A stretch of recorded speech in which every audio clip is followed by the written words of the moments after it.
گزشتہ ہفتے کے کچھ ایام ارض مقدسہ سرزمین انبیاء شام، جس کا موجودہ نام سیریا ہے، وہاں گزارنے کا موقع اور شرف حاصل ہوا۔ یہاں جو لوگ بستے ہیں ان میں کثرت کے ساتھ لوگوں کا نسب نامہ کسی نہ کسی پیغمبر سے ملتا ہے، تو اس وجہ سے ان میں صبر، حوصلہ، متانت، سنجیدگی اور ظاہری صوری حسن، جمال، خوبصورتی، زبان و بیان کی فصاحت، یہ سب کچھ ان کو ورثے میں ملا ہے۔ اور آج ارض مقدس شام بہت ابتلا میں ہے۔ اس وقت سخت سردی کا موسم ہے اور وہ جس طرح سے گزارا کر رہے ہیں انتہائی دردناک صورتحال ہے۔ باب الہوا کے ذریعے سے ہم شام میں داخل ہوئے تھے۔ شام کا علاقہ ادلب ہے، اس کا شہر سرمدہ اور اس کے نواح میں مشہد الروحین میں ادارۃ المصطفیٰ انٹرنیشنل کے زیر اہتمام گزشتہ کئی سالوں سے اللہ نے ہمیں ایک رہائشی منصوبے کی توفیق عطا کی تھی، تو ان مکانات کو دیکھنے کے لیے اور وہاں جو لوگ آباد ہیں ان سے ملنے کے لیے ہم حاضر ہوئے تھے۔ اور دوسرے مرحلے میں 40-45 کلومیٹر آگے خیمہ بستیاں ہیں، اور تقریباً 10 خیمہ بستیوں کے لیے اللہ نے کچھ توفیق دی تھی، تو ہم اس کے لیے حاضر ہوئے تھے۔ زبان بھی تھوڑی ساتھ نہیں دیتی کہ میں کہوں کہ ہم ان کی مدد کرنے گئے تھے، وہ تو خود پیغمبروں کی اولاد ہیں، اور بڑے صابر اور شاکر لوگ میں نے دیکھے ہیں، اور بہت بری حالت ہے۔ دلدل بنی ہے زمین میں بارشوں کی وجہ سے، بعض علاقوں پہ برف باری ہو رہی ہے، اور تا حد نظر خیمے ہی خیمے ہیں جہاں انسانیت سسک رہی ہے۔ کچھ خیمے ہیں وہاں صرف بچے ہیں، بیوگان ہیں، بوڑھے بچ گئے ہیں، جوان بہت کم دکھائی دیتے ہیں چونکہ وہ شہید کر دیے گئے۔ ایسے کئی بچوں سے ہمیں ملے کہ جن کے خاندان کا کوئی فرد بھی زندہ نہیں تھا۔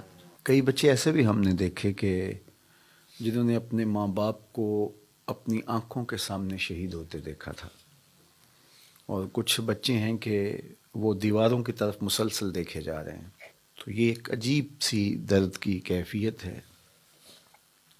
وہ کوئی مفلوق الحال نہیں تھے، اچھے گھروں کے بچے تھے، ماں باپ ان کا لاڈ دیکھتے تھے، ان کا پیار دیکھتے تھے، اور آج وہ خیموں میں پڑے ہوئے ایک ایک لقمے کے لیے ترس رہے ہیں۔ کچھ بچے تو مجھے بھولتے نہیں ہیں۔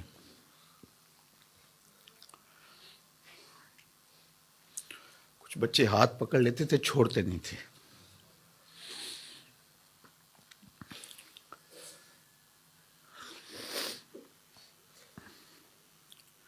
دکھاں دے گل ٹلیاں بنو،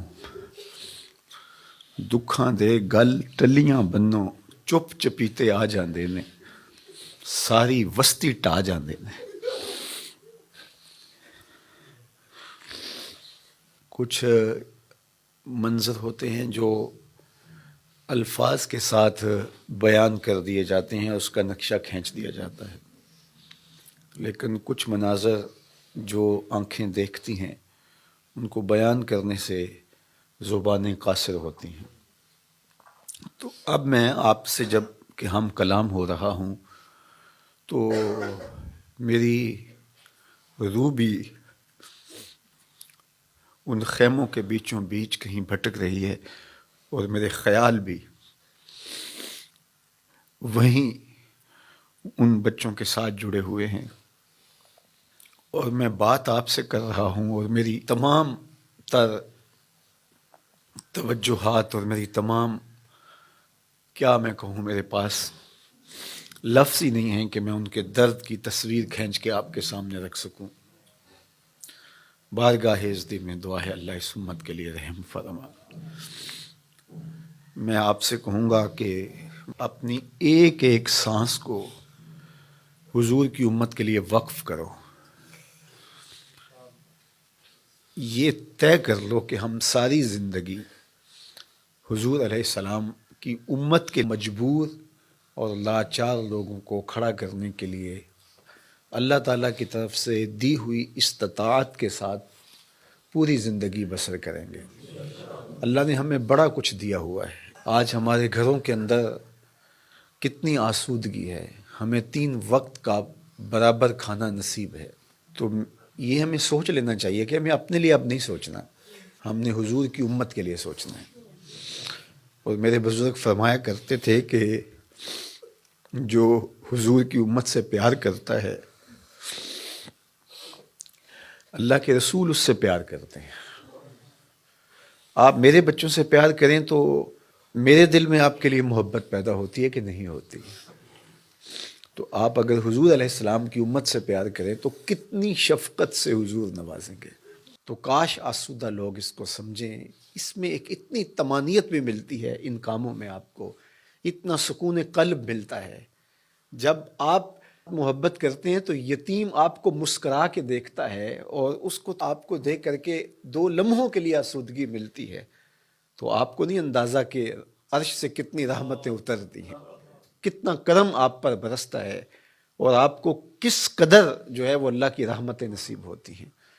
تو اللہ نصیب کرے اور ہمیں جو ہے وہ اس امت کے لیے کام کرنے کی توفیق دے. میں بھی عزم کرتا ہوں، آپ بھی عزم کریں کہ ساری زندگی حضور کے نام پہ گزاریں گے.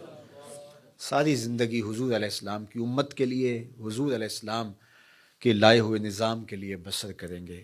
یہ مشت خاکام آ جائیں حضور کی امت کے لیے. کل حضور علیہ السلام کی بارگاہ میں پہنچے تو شرمندگی سے بچ جائیں.